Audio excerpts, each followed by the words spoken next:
Hello बच्चों, स्वागत है आप लोग का आपके यूट्यूब चैनल अर्चना ऑनलाइन क्लास में। तो आज के इस वीडियो में हम आप लोग को क्लास 10th के साइंस के यहाँ पर आपका कार्बन एंड इट्स कंपाउंड यानी कि कार्बन और उसके यौगिक जो आपका चैप्टर है उसके जो ऑब्जेक्टिव क्वेश्चन को करने वाले हैं। तो इस वीडियो में ऑनली हम आपको यहाँ पर 10 क्वेश्चन बताएंगे जो कि काफ़ी महत्वपूर्ण है आपकी एग्ज़ाम के लिए, और इन प्रश्नों को जो है आपको ज़रूर करके जाना है और जो क्वेश्चन नहीं याद है उनको याद कर लेना है। ओके, आपका जो मैट्रिक एग्ज़ाम होने वाला है इसके लिए बहुत महत्वपूर्ण है।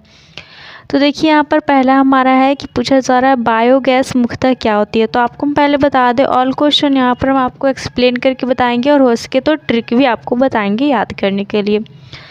तो देखिए यहाँ पर हमारा पूछा जा रहा है कि बायोगैस जो है उसमें मुख्य, यहाँ पर में छूट गया है, बायोगैस में मुख्यतः क्या होता है। यानी कि अगर हम बात करें बायोगैस की तो वो कैसे बनाई जाती है, तो हमारे गाय भैंस सब जो होते हैं तो उनका जो गोबर होता है ना, डंग होता है, उसी से जो है आपका बायोगैस बनाया जाता है। तो इसमें जो आपका मेनली जो है CH4 होता है, जिसे कि आप लोग जो जानते होंगे इसे कहा जाता है मीथेन। ओके, मीथेन का ही सूत्र होता है CH4। तो यहाँ पर हमारा राइट आंसर इसका हो जाएगा ऑप्शन नंबर बी। नेक्स्ट है कौन जीवाश्म ईंधन नहीं है। तो अगर हम जीवाश्म ईंधन की बात करें तो ये जीवाश्म ईंधन ना हमारे इस प्रकार के ईंधन होते हैं ना जिसके निर्माण में काफ़ी लंबा टाइम लगता है, जिसके हज़ारों करोड़ों वर्ष लग जाते हैं, जिससे में जीवाश्म ईंधन तैयार होता है, जो कि हमारे जो भूमि के अंदर इसका निर्माण होता है। तो वह कौन जो है नहीं है। तो आपको बता दें कि जीवाश्म ईंधन कौन कौन होते हैं। तो आप याद रखिएगा, कोयला, पेट्रोलियम और प्राकृतिक गैस। एक कोयला होता है आपका, एक पेट्रोलियम और एक प्राकृतिक गैस, जो कि 3 यहाँ पर दिख रहे हैं। ये मेनली जो है यानी कि बहुत ही जो है मुख्यतः जीवाश्म ईंधन होते हैं, जो कि आप इसके एग्जाम्पल दे सकते हैं। तो पूछ रहा कौन जो है नहीं है, तो ये तो प्राकृतिक गैस तो है, जीवाश्म ईंधन, पेट्रोलियम भी है और कोयला भी है। कौन नहीं है, तो लकड़ी, लकड़ी हमारा जीवाश्म ईंधन नहीं है, तो इसलिए इसका ऑप्शन डी जो है वह सही हो जाएगा। चलिए अगले प्रश्न को देखते हैं, जो कि पूछा जा रहा है कि संपीड़ित प्राकृतिक गैस यानी कि CNG का मुख्य घटक कौन सा है। यानी कि जो हमारा CNG है ना, यह जो है किसका जो है बना हुआ होता है, इसमें कौन कौन से जो है हमारा कॉन्स्टिट्यूएंट है इसमें यूज किया जाता है। तो ऑप्शन है मीथेन, ब्यूटेन, प्रोपेन और एथेन। तो इसका राइट आंसर हो जाएगा आपका कि संपीड़ित प्राकृतिक गैस जो CNG इसका मुख्य घटक मीथेन होता है। तो यहाँ पर जो है इसका ऑप्शन ए राइट हो जाएगा, वही मीथेन जिसका सूत्र हमने CH4 देखा। और आपको कभी कभी जो CNG का फुल फॉर्म भी पूछ देता है, तो आप लोग याद रखिएगा इसका फुल फॉर्म होता है कॉम्प्रेस्ड नेचुरल गैस। ओके, और CNG के आप जो यहाँ पर 1-2 यूजेस को भी जान जाइए। तो इसका ये भी पूछ देता है कि वाहनों में इसका यूज किया जाता है एक धुआं रहित, यानी कि जो धुआं नहीं होता है ना, CNG आपने CNG ऑटो ये सब का यूज किया होगा तो उसमें धुआं नहीं होता है, तो वो CNG गैस ही होता है। तो ओके, इसे आप लोग याद रखिएगा। अब अगला यहाँ पर आपको पूछा जा रहा है एल्केनों का सामान्य सूत्र क्या होता है।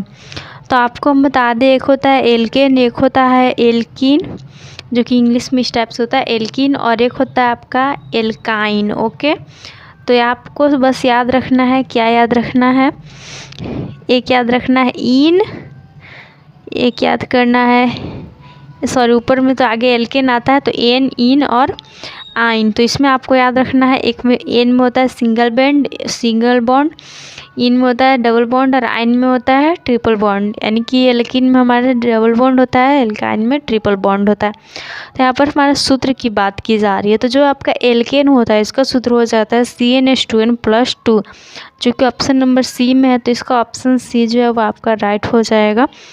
और आपका जो ये एल्कीन होता है ना, इसका जो है ये दुगना होता है, सिर्फ CnH2n हो जाता है, जो कि दिख रहा है ये आपका एल्कीन का सूत्र हो गया।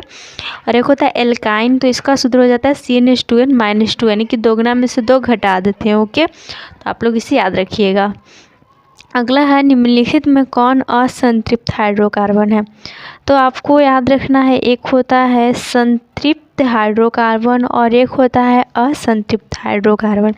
तो जो संतृप्त होता है इसका टाइप होता है एल्केन। ओके, और एल्केन में कौन, तो सूत्र आपने यहाँ देख लिया CnH2n+2 टाइप का रहेगा वो। और जो असंतृप्त हाइड्रोकार्बन का मतलब ये पूछ रहा है आपका कौन जो इसमें से एल्कीन है या फिर क्या है एल्काइन है। ओके, इंग्लिश में देख लीजिए एल्काइन है। फाइन, यहाँ पर अगर हम देखें तो C2H4 है, तो यह जो क्या है, 2 गुना है करेंगे तो हम 2 दूनी 4 होता है। तो यह तो हमारा एल्कीन एक ही बार में मिल गया, फर्स्ट ऑप्शन है। तो इसका जो ऑप्शन है राइट हो जाएगा। अगला ऑप्शन आप देखें तो ये देखिए 4 दूनी 8 होता है, 8 और 2 10, यानी कि 2 गुना से 2 अधिक, यानी कि हमारा जो एल्केन में आ जाता है, जो कि एक संतृप्त है। आपका यह भी जो एल्केन में आ जाता है, क्योंकि अभी देख लीजिए 1 गुना 2 और 2 प्लस 2 4 मीथेन का सूत्र है। और ये कि 6 दूना 12 2 4, यानी कि तीनों के तीनों एल्केन है। मीथेन है, आपका ब्यूटेन है, आपका हेक्सेन है। तो यहाँ पर हमारा राइट आंसर हो जाएगा, ये क्या है, एथीन है। ओके, अगला है किस हाइड्रोकार्बन में द्विबंध होता है, यानी कि डबल बॉन्ड होता है। तो अभी हमने आपको क्या सा single bond, double bond, triple bond बता दिया है। तो अगर हम डबल बॉन्ड की बात करें तो वो हमारा एल्कीन में होगा। फाइन, एल्कीन का सूत्र क्या होता है, CnH2n, यानी कि दुगना होना चाहिए, उसमें डबल बॉन्ड हो जाएगा। तो यहाँ पर तो दुगना नहीं है, यहाँ भी नहीं है, यहाँ भी नहीं है, बट यहाँ है। तो इसलिए हमारा 2 दूना 4 ऑप्शन यहाँ पर डी राइट हो जाएगा। तो ये आपको एकदम से याद रखना है, ये हमारा यहाँ पर निकाला हुआ है। इसी तरीके से आप बनाएंगे तो आपको जल्दी क्वेश्चन भी सॉल्व हो जाएंगे और गलती होने के चांसेस भी नहीं रहेंगे। नेक्स्ट है निम्नलिखित में कौन संतृप्त हाइड्रोकार्बन है। तो अभी तो हमने बताया आपको कि संतृप्त हमारा एल्केन होता है और असंतृप्त में आता है एल्कीन और एल्काइन। तो संतृप्त में एल्केन देखिए यहाँ पर है ना, प्रोपेन, ये तो इथाइन हो गया, ब्यूटीन हो गया, एसाइटिलीन हो गया, इन आ रहा है ना लास्ट में, और ये आइन है। तो ये सब तो असंतृप्त हो जाते हैं। तो संतृप्त हमारे यहाँ पर हो गया प्रोपेन। तो इसका ऑप्शन ए राइट हो जाएगा। अब नेक्स्ट देख सकते हैं क्वेश्चन, आपका जो बोर्ड मॉडल का एक क्वेश्चन है, देख सकते हैं ऊपर में यहाँ पर। तो चलिए इनको करते हैं हम। तो क्वेश्चन हमारा पूछा जा रहा है, निम्न में कौन युग्म जो है समावयवी है, यानी कि आइसोमर है। आइसोमर्स क्या होते हैं, हमारा आइसोमर्स होता है कि जो हमारा एक जो भी तत्व यहाँ पर यौगिक दिया हुआ है, इसमें जितने कार्बन और हाइड्रोजन की संख्या है उतने ही नेक्स्ट में होना चाहिए। तो यहाँ पर तो नहीं है, ये कार्बन 2 है, कार्बन 6 है, तो ये तो नहीं होगा, सेम होना चाहिए बस। ओके, भले ही उनका स्ट्रक्चर अलग बनता हो, लेकिन यहाँ पर सेम होना चाहिए किसी टाइप से। नेक्स्ट है C4H5 और C4H10। तो यहाँ भी हाइड्रोजन 5 है और हाइड्रोजन यहाँ पर 10 है, तो ये तो अलग अलग हो गया, तो ये भी नहीं होगा। नेक्स्ट है ये C2H5OH और CH3 और CH3। तो इसको हम चेक करेंगे, आगे आसान वाला देख लेते हैं। तो यहाँ पर कार्बन 5 है, कार्बन 6 है, तो ये भी नहीं होगा। यहाँ पर देखिए, यहाँ पे कार्बन 2 है, इधर देखिए तो एक कार्बन यहाँ, एक कार्बन यहाँ, तो 2 कार्बन तो हो गए। हाइड्रोजन 5 एक 6 है, तो यहाँ भी हाइड्रोजन 3 और 3 6 है। ऑक्सीजन 1 है, तो यहाँ भी ऑक्सीजन 1 है, यानी कि हमारा समावयवी आइसोमर है। तो ऑप्शन सी राइट हो जाएगा। बोर्ड मॉडल का क्वेश्चन है, याद कर लीजिएगा। और वीडियो काफ़ी लॉन्ग ना हो, इसलिए हम 10 ही क्वेश्चन यहाँ पर करेंगे, तो काफ़ी इंपॉर्टेंट क्वेश्चन है। तो अगले वीडियो भी आप लोग जाकर देख लीजिएगा चैनल पर। नेक्स्ट है मोमबत्ती की लौ का बाहरी भाग किस रंग का होता है। तो मोमबत्ती की लौ का अगर हम बाहरी भाग की बात करें तो कभी भी आपने ज़रूर जलाए होंगे मोमबत्ती, जब आपकी जो है लाइन कट जाती है, बिजली कट जाती है, तो जो मोमबत्ती जलती है तो आप ऐसे देखते होंगे कि जो मोमबत्ती की लौ होती है, इसका हमारा जो बाहरी भाग है, जो आउटर एरिया है, यह किस रंग का होता है। यह आपका जो नीला नीला कलर का दिखता है ना। तो इसलिए हमारे यहाँ पर ऑप्शन ए टिक लगा देंगे, राइट हो जाएगा। चलिए अगला प्रश्न, ये भी आपका बोर्ड मॉडल का क्वेश्चन है। नेक्स्ट आपका NCERT का क्वेश्चन है और प्लस में ये 2014 में पूछा गया भी क्वेश्चन है, तो ज़रूर इसको याद रखिएगा। काफ़ी ईजी है, काफ़ी स्टूडेंट इसमें फंस जाते हैं, लेकिन काफ़ी ईजी है, समझिए आप। देखिए क्वेश्चन है कि एथेन का आणविक सूत्र जो C2H6 है, इसमें कितने सहसंयोजक आबंध है, देख सकते हैं।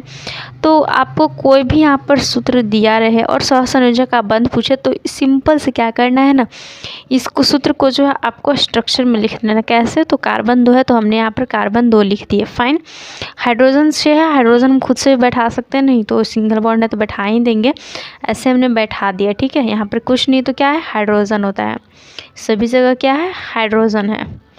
फाइन, ये हो गया हमारा C2 कार्बन 2 और हाइड्रोजन गिन लीजिए 1 2 3 4 5 6। पूछ रहा है कितने सहसंयोजक आबंध है, तो उसके लिए हम क्या करेंगे, सहसंयोजक आबंध यानी कोई कोवलेंट बॉन्ड पूछा जा रहा है, तो सारे बॉन्ड को हम लोग गिन लेंगे और हमारा आंसर आ जाएगा। देख लीजिए ऊपर में कितने बॉन्ड है, यहाँ पर 2, तो 1 2 फिर 3 4 5 6 और 7, तो 7 सहसंयोजक आबंध है ना ऑप्शन बी में। तो ये हमारा राइट आंसर हो जाएगा। गलती होने की जो यहाँ पर 1% भी गुंजाइश नहीं है। अगर आप इसको इस तरह से बनाए, इस जहाँ पर स्ट्रक्चर लिखने में ज़्यादा आपको टाइम भी नहीं लगने वाला है, सही आंसर भी आ जाएगा और ये 100% है कि आपके एग्ज़ाम में भी आएगा। तो सीख लीजिए, दोस्तों के साथ शेयर भी कर दीजिएगा। तो चलिए एंड करते हैं पर वीडियो को। अगले वीडियो में और हम सारे क्वेश्चन देखेंगे जो कि काफ़ी इंपॉर्टेंट क्वेश्चन है, हर एक क्वेश्चन बोर्ड में पूछा हुआ रहेगा। चलिए, थैंक्स फॉर वॉचिंग। आज का वीडियो भी काफ़ी इंपॉर्टेंट रहा, क्वेश्चन जरूर याद कर लीजिएगा। थैंक्स।